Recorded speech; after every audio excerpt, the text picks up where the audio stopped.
Magpapatupad ng panibagong hakbang ang Department of National Defense at Department of Armed Forces of the Philippines para ipakita sa China na seryoso ang Pilipinas sa pagprotekta nito sa West Philippine Sea.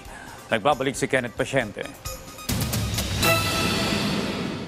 Kasunod ng pinakahuling panggigipit ng Chinese Coast Guard sa isang sasakyang pandagat ng Pilipinas, nagpasya na ang Department of National Defense at Armed Forces of the Philippines na mas palakasin pa ang pagprotekta sa teritoryo ng bansa, lalo na ang Exclusive Economic Zone sa West Philippine Sea.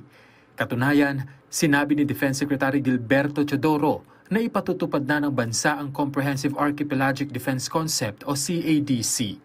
Git ng kalihim, ang hakbang na ito ay para masiguro ng mga Pilipino ang siyang makikinabang sa likas na yaman na matatagpuan sa teritoryo ng Pilipinas. Kasunod nito, inatasan ni Teodoro ang mga AFP commander at unit heads na gawin ang mga kinakailangang hakbang sa pagpapatupad ng CADC. Hakbang na rin ito ng bansa matapos atasan ni Chinese President Xi Jinping ang Chinese military na maghanda sa posibleng maritime conflicts. Ayon sa isang maritime law expert, patunay lamang ang hakbang na ito na seryoso ang pamahalaan para protektahan ang teritoryo ng bansa. Alam naman natin, marami tayong isla at katubigan. So dahil doon, kakaiba yung dapat na approach natin sa defense strategy. So itong Comprehensive Archipelagic Defense Strategy ay isang pahiwatig na finally talagang siniseryoso talaga ng gobyerno yung challenges natin ng external defense. Napapanahon na rin daw ang ganitong estratehiya, lalo't hindi na lamang internal na problema ang kinaharap na hamon ng bansa. Kaya marapat lamang daw natutukan na rin ang external security threats gaya ng pagkuha ng likas na yaman na pag-aari ng Pilipinas. Pag hindi sila napigilan dyan, sigurado na in the future, papasok talaga sila sa ating mga inter-island waters at mga resources natin. No? Kaya kailangan talaga ito. Malaking bagay din daw ang pagiging agresibo ng pamahalaan na ipaglaban ng teritoryo ng bansa, lalo na ang pagpapalakas ng defense capability ng Pilipinas. Ang importante ay talagang inadapt na nung government itong shift nga nung attention, no?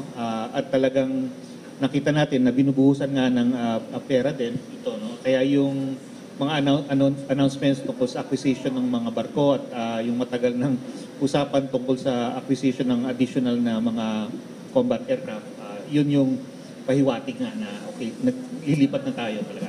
Sang-ayon din si Batong Bakal sa naging pahayag ni Pangulong Marcos Jr. na hindi na muna dapat gamitin ang Mutual Defense Treaty ng Pilipinas sa Estados Unidos. Anya, tama ang desisyon ng bansa na idaan muna sa mapayapa at diplomatic na pamamaraan ang pagresolba sa mga isyu sa maritime domain ng Pilipinas. Sinabi nga ng Pangulo na it's not the right time. Tama naman po. No? Hindi naman pwede na bawat sugat mo, tatakbo ka na kay Big Brother. No? Anong magiging tingin sa'yo ng mga ibang bansa? No? Napaka, ano yung tawag doon? Ayan, snowflake.